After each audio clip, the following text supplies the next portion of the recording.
नमस्ते। राजवंश में आपका एक बार फिर से स्वागत है। आज हम इतिहास के एक ऐसे दौर में चलेंगे जहां सिर्फ एक शहर के लिए तीन महाशक्तियां आपस में 200 सालों तक लड़ती रहीं।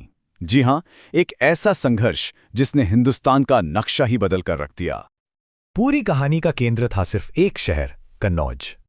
और इसे हासिल करने के लिए मैदान में उतरी उस जमाने की 3 सबसे बड़ी ताकतें।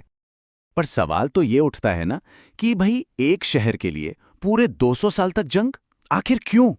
चलिए इसी सवाल का जवाब ढूंढते हैं। देखिए, सम्राट हर्षवर्धन के जाने के बाद कन्नौज सिर्फ एक शहर नहीं रह गया था, वो बन गया था पूरे उत्तर भारत की सत्ता का सिंबल। मतलब जिसने कन्नौज जीता, समझ लीजिए कि पूरा उत्तर भारत उसकी मुट्ठी में आ गया। और इसीलिए ये उस दौर का सबसे बड़ा इनाम था। तो ये जो जंग थी, जिसे इतिहास में त्रिपक्षीय संघर्ष कहते हैं, ये 8वीं शताब्दी के आसपास शुरू हुई और कोई 1-2 साल नहीं, करीब 200 साल तक चली। इसमें 3 बड़े खिलाड़ी थे। पूर्व से आए पाल, पश्चिम के गुर्जर प्रतिहार और दक्कन से यानी दक्षिण से ताकतवर राष्ट्रकूट।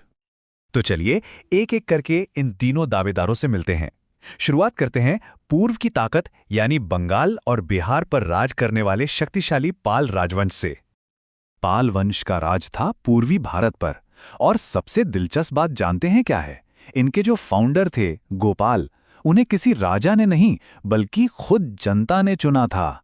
उस जमाने में जब चारों तरफ अफरा तफरी मची थी, लोगों ने मिलकर उन्हें अपना राजा बनाया। ये वाकई में बहुत ही अनोखी बात थी। बाद में धर्मपाल और देवपाल जैसे शासकों ने इस वंश को बहुत आगे बढ़ाया। लेकिन पालों को सिर्फ उनकी ताकत के लिए नहीं जाना जाता। उनकी सबसे बड़ी देन थी शिक्षा। जी हां, उन्होंने ही मशहूर विक्रमशिला यूनिवर्सिटी की नींव रखी थी। इतना ही नहीं, नालंदा जैसी महान यूनिवर्सिटी को भी उन्होंने एक नई जिंदगी दी। अच्छा, तो ये तो थे पाल। अब बात करते हैं दूसरे बड़े खिलाड़ी की, पश्चिम भारत के धाकड़ गुर्जर प्रतिहार। गुर्जर प्रतिहारों ने अपनी शुरुआत तो की थी पश्चिमी भारत से, लेकिन उनकी नज़र हमेशा से कन्नौज पर थी। और आखिरकार उन्होंने अपना सबसे बड़ा सपना पूरा कर ही लिया। कन्नौज पर कब्जा किया और उसे अपनी राजधानी बनाया। मिहिर भोज उनके सबसे ताकतवर राजाओं में से एक थे, पर कन्नौज पर उनकी पकड़ कभी मजबूत नहीं हो पाई, क्योंकि दक्षिण से राष्ट्रकूट लगातार उन पर हमले करते रहते थे। लेकिन जानते हैं गुर्जर प्रतिहारों का इतिहास में सबसे बड़ा योगदान क्या था? वो सदियों तक भारत के लिए एक मजबूत ढाल बने रहे, एक ऐसी दीवार जिसने अरब आक्रमणकारियों को गंगा के मैदानों में घुसने से रोके रखा। तो पाल, प्रतिहार, राष्ट्रकूट, 200 साल की लड़ाई। अब जहन में आता है कि आखिर में जीता कौन? इसका जवाब उतना सीधा है नहीं जितना लगता है। कहने को तो गुर्जर प्रतिहारों ने कन्नौज पर सबसे ज्यादा वक्त तक राज किया, पर इसकी उन्होंने बहुत बड़ी कीमत चुकाई। सच तो यह है कि इस लड़ाई का कोई असली विजेता था ही नहीं। असल में यह जंग तीनों के तीनों महाशक्तियों के लिए एक तरह से आत्मघाती साबित हुई। सबके सब आर्थिक और सैन्य रूप से पूरी तरह थक चुके थे, खोखले हो चुके थे। और यहीं से कहानी एक नया मोड़ लेती है। सोचिए, 200 साल तक लगातार लड़ाई, नतीजा तीनों बड़ी ताकतें कमजोर पड़ गईं। और जब बड़ी शक्तियां कमजोर होती हैं तो एक पावर वैक्यूम यानी एक शक्ति शून्य बन जाता है।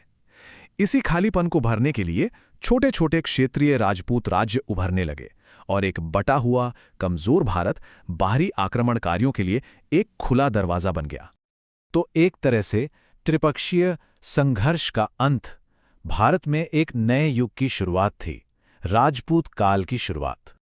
और ये हमें कहानी के अगले हिस्से में ले आता है, जहां हमारे सामने कई बड़े सवाल खड़े होते हैं, जैसे कि ये चौहान, गढ़वाल और चंदेल, ये महान राजपूत वंश आखिर थे कौन? और वो जो हम सुनते आए हैं पृथ्वीराज चौहान और मोहम्मद गोरी के बीच की जबरदस्त लड़ाइयां, उनकी असली कहानी क्या है? और सबसे बड़ा सवाल, कैसे इन राजपूत राज्यों के गिरने से भारत में दिल्ली सल्तनत की नींव पड़ी, एक ऐसे शासन की जो आगे सदियों तक चलने वाला था? इन सभी सवालों के जवाब हमें मिलेंगे राजवंश के अगले अध्याय में। हम जानेंगे प्रमुख राजपूत वंशों की वीर गाथाओं के बारे में, तराइन की उन ऐतिहासिक लड़ाइयों के बारे में, और हाँ, कैसे दिल्ली सल्तनत की नींव रखी गई। तो अगर आप राजपूतों के शौर्य और भारत में एक नए साम्राज्य के उदय की इस पूरी कहानी को जानना चाहते हैं, तो स्टडी को अभी सब्सक्राइब कर लीजिए। मिलते हैं राजवंश के अगले अध्याय में।